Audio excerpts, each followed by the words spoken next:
Hey guys, HDvee here and welcome to a brand new video. Today we've got a ton of new stuff to go over. New events are now live in various Pokemon games. We also have some more Generation 5 remake comments from Pyoro, the very credible leaker, Nintendo Switch 2 updates, and as well as that we have some rumors to go over about Pokemon Day 25. A lot of things to break down today. If you're excited for the video, drop a like down below. Let's try and hit 500 likes. Leave a comment, subscribe if you're brand new, and let's get into the video. So, starting things off, the new Tera Raid Battle event is now live in Pokemon Scarlet and Pokemon Violet. So we've got HDvee here tweeting out saying, HDvee update, the Pokemon Scarlet and Pokemon Violet Scream Tail and Iron Bundle Tera Raid Battle event has begun.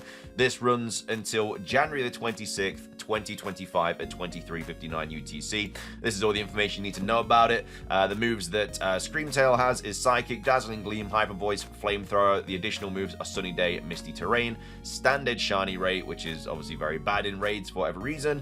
Does have a 3% chance of having Sour, Herb, and Mystica though. It's level 75 with the ability Photosynthesis. We also have Iron Bundle with Ice Beam, Chilling Water, Freeze Dry, Electric Terrain with the additional moves of Snowscape and Aurora Veil. Quark Drive is the ability, Standard Shiny Rate, and you also have a 3% chance of getting a Sour, Herb, and Mystica as well. So that is the event for this weekend for Pokemon Scarlet and Violet. A new one should be announced on Sunday, Monday, depending on your time zone. But either way, that is now live in Pokemon Scarlet and Pokemon Violet.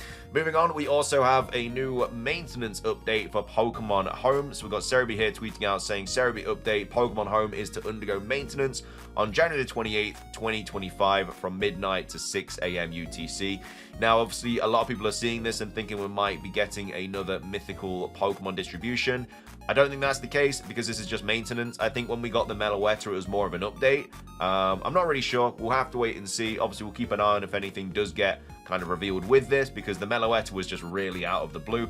Again, if we do get anything, it's probably going to be Keldeo for completing Pokemon Sword and Shield's Pokedex, because that was an available Pokemon in the Generation 8 games, just like Meloetta was available in the Generation 9 games.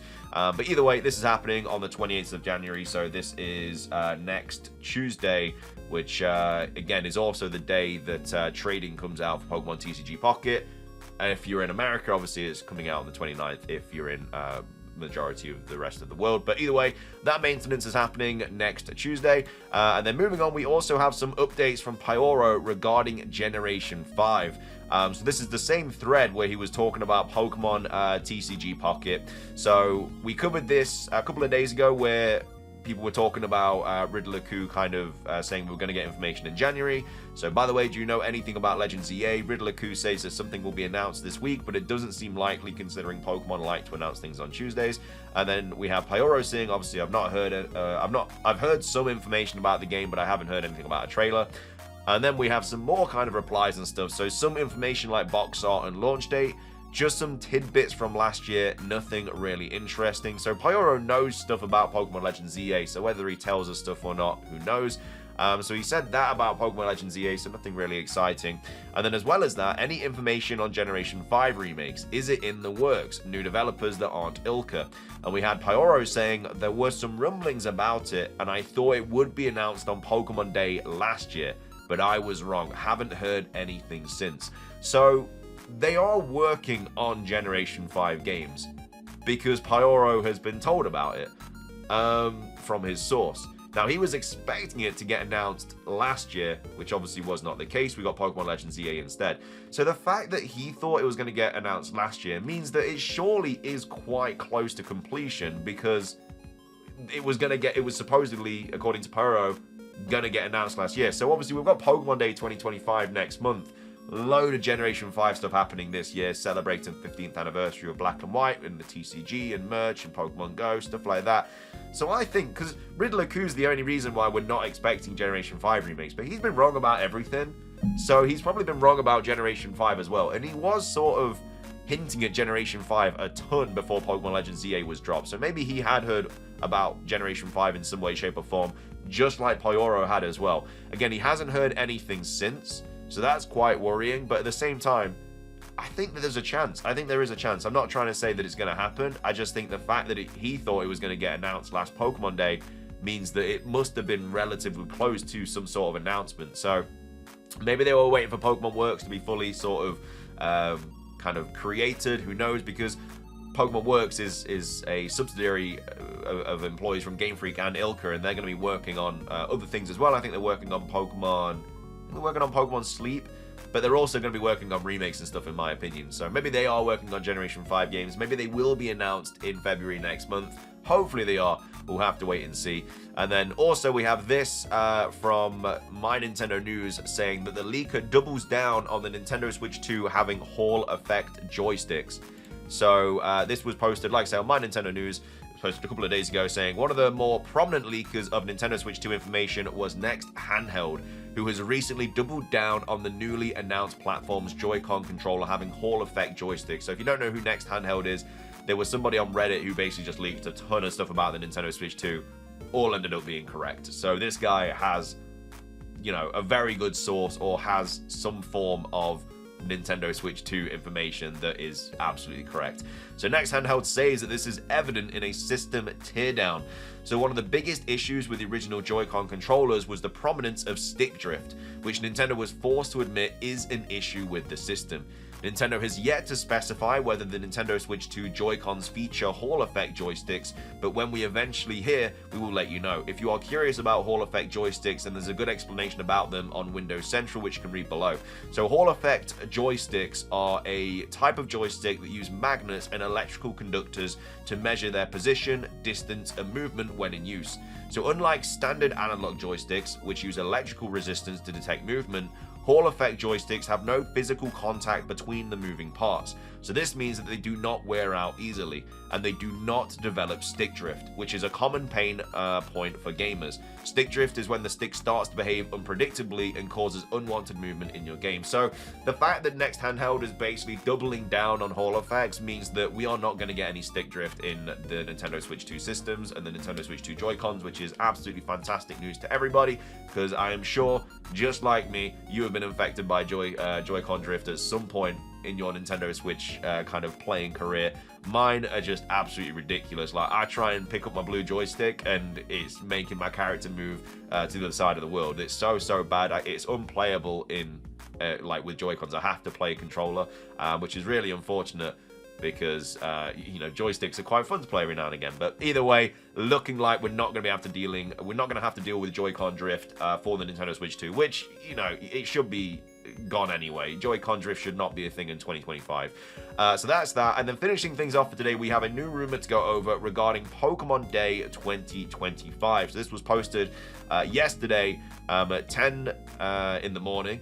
And it's titled Pokemon Day 2025. Now, this was posted on 4chan, so as always, take it with a massive grain of salt. Cannot get that across enough. This is not confirmed information. This is not a leak. It is a rumor. Some people still do not understand the difference. It is a rumor. Take it with a grain of salt. This is probably not going to happen, but you never know. Anyway, hello, I've got granted access to the Pokemon Day 2025 trailers. Not the full edited video though, so I'm not aware of transitions or hypothetical last-minute add-ons. So the fact that they've got access to the Pokemon Day 2025 trailers, you'd like to think that they can pop a picture on. This picture here is not anything. It's just, I think it's Detective Pikachu or something. But basically, it's not an image of the Pokemon Day Presents. But if you've got access to the trailers, you'd like to think you'd be able to snap a cheeky image or something to go along with this to add a little bit more credibility. But anyway, this is everything apparently happening on Pokemon Day 2025. So, Pokemon Cafe Remix ending service at July, well, it's supposed to be 31st, not the 31st. Paid version similar to Animal Crossing Pocket Camp Complete will be released soon after. Data transfer available, Xerneas Yveltal event after the presentation. So, yeah, I mean, that would be quite bad. I mean, I don't play Pokemon Cafe Remix. I don't know how prominent the game is in the community. I don't know how many people really play this game, but switching from free to paid would be, I think, a little bit unfortunate, similar to Pocket Camp. I think it'd lose a lot of people. I think a lot of people would generally play it because it is free. I don't think a lot of people would generally want to pay for it, because it doesn't seem like it has a ton of stuff going on for it. Again, I don't know. I don't play it, but from what I've seen, it's just like an event every now and again, and then that's kind of it. But the general consensus of the game is that there's like not a crazy amount of stuff to do. But I assume if there was a paid version, then a lot of people would just stop playing it. Anyway, it says Electivire and Magmortar coming to Pokemon Unite. So I could definitely see that. I think those are two pretty prominent Generation 4 Pokemon. Maybe goes hand in hand with the Pokemon TCG Pocket set coming out, which of course is all about Generation 4. But yeah, I mean, we haven't had any other data mined characters. Obviously, Galarian Rapidash, I think, has just come out or has been revealed or whatever. Again, I don't play Pokemon Unite either. But apart from that, I don't think we've had anything at all. So any of the data mines and leaks from the Pokemon Unite kind of, leakers on Twitter have not seen anything about these two Pokemon. So we'll have to wait and see. We usually get characters announced for Pokemon Unite on Pokemon Day regardless. It says Unova Monkey Brothers, so the elemental monkeys with the first stage monkeys are coming to Pokemon Masters EX. Again, I mean, these guys have had absolutely nothing at all. I mean, you can't even use them on the Switch, barring Pokemon Home. They might be obtainable in Pokemon Legends EA. That's the general consensus, that all of the Pokemon that are still not yet available on the Switch are going to be with Pokemon Legends EA. So that's Furfrou, which we already know is confirmed because it's a Generation 6 Pokemon and it was seen in the reveal trailer anyway. The other ones are the Elemental Monkeys, so that's 6 more Pokemon, and then also the Patrat line, so that's 2 more Pokemon. So barring Furfrou, there's 8 Pokemon that you cannot use on the Nintendo Switch. Very likely that they're all going to be in Pokemon Legends EA because, I mean, the Elemental Monkeys are in the forest regardless in the Generation 6 game, so you'd like to think they will be. I can't remember if Patrat's available, but imagine if you're the only Pokemon out of the over 1,000 there is to not be in any Switch game. That would be rough. Again, we might be getting Generation 5 remakes this year anyway, and if that's the case, then they're all going to be on the Switch regardless because they're all Generation 5 Pokemon, barring Furfrou. So, yeah, I mean, I'd like to think they're all going to be on the Switch, and then after that is probably when they're going to close Pokemon Bank down. So Pokemon Presents 2025 times Go Tour research coming to Pokemon Go. So this has already been data mined. It does say Shiny Victini obtainable Gigantamax Melmetal teaser. So this obviously hasn't been revealed. But it's a Shiny Meloetta though for the Unova Tour. So unless there's another sort of thing where they're going to make Shiny Victini available, I doubt this is true. Victini obviously is still shiny locked, just like Meloetta was, just like Keldeo is and stuff. So I don't think they're going to make a shiny Pokemon exclusive to Pokemon Go, apart from like Meltan and stuff. I think, if anything, they'd make this available in the main series first. It says Chespin, Fennekin, Froakie, and Evolutions are coming to Pokemon Sleep. I'd expect that to happen, just because obviously Generation 6 is where the next mainline series game is set. It says Promo Eevee EX pack for TCG Pocket revealed will contain EX cards of Eevee, Vaporeon, Jolteon, Flareon, Glaceon, and Leafeon. So this isn't crazy to assume because Pokemon have labeled this year as Eevee year, like it's the year of Eevee. We also have had Riddler-Ku, whether you believe him or not, says that we are going to get more promo Eevee cards coming to Pokemon TCG Pocket. So potentially something like this could happen, whether this is true or not. I don't know how Eevee EX would work with the other cards as well getting EXs, but we'll have to wait and see. But it is the year of Eevee, so we're seeing a lot of Eevee stuff, especially with like Prismatic Evolutions and a lot of merchant stuff, so I'd expect to see some more Eevee stuff going on in Pokemon TCG Pocket. Pokemon Explorers gets revealed. So it's a Mystery Dungeon spiritual successor, 3D random generated dungeons navigated in third person.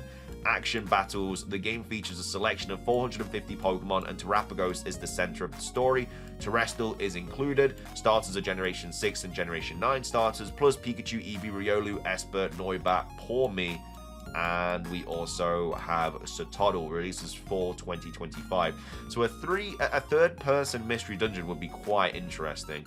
Again, I feel like we're getting closer to another mystery dungeon game, whether it's a remake or it's a brand new one, who knows.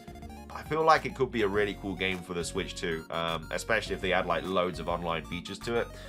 It says Pokemon Legends EA gets its reveal trailer. You join the Flare Conservation team, which apparently holds some kind of truth to stop the Quasar Expansion Company, which does anything to impose their ideals to citizens for a city where Pokemon and humans can coexist.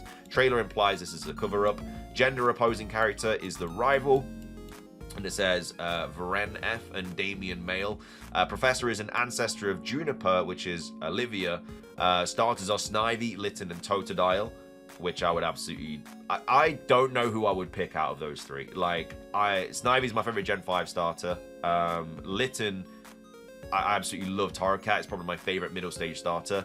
And then Totodile also is amazing. So I generally have no idea. I'd have to, like, I don't know, do like a sort of... I don't even know. Like, I don't even know how you pick those. The trailer shows a bit about the city and surrounding areas, battles, catching as in Pokemon Legends Arceus, and ends up with a teaser of the first boss Mega Scolipede, releases May the 22nd. So May the 22nd is a Thursday. Again, Pokemon games usually release on Fridays, but it is what it is. And then it says, Pokemon Black Bolt and White Flare teasers. No gameplay shown. Reshiram and Zekrom cinematics. Seems like Terrestrial returns. More info after the Pokemon Legends EA release. So that means that this Pokemon Day, we're getting Black and White remakes revealed, or some form of Black and White games, Legends EA stuff, and Pokemon Mystery Dungeon game as well, which would be a lot, seeing as last Pokemon Day, the last Pokemon Presents we got only revealed Pokemon Legends EA. I feel like something like this is deserved because we've had radio silence since, but you know, I think they are going to be starting to want to drop like some games for the Switch too, and maybe one of these is for that. So we'll have to wait and see. I kind of want this to be real because there's so much stuff, but again, probably isn't going to be. Let me know your thoughts on that though, and then let me know your thoughts on everything else that we covered in regards to other Generation 5 stuff from Pyoro, and then also the Hall effects for Nintendo Switch 2, and then the Pokemon Home maintenance, all that jazz. But thank you for watching. Have a fantastic rest of your day. If you enjoyed, drop a like. Let's try and hit 500. Like, say, leave a comment, subscribe if you're brand new, and until next time, peace.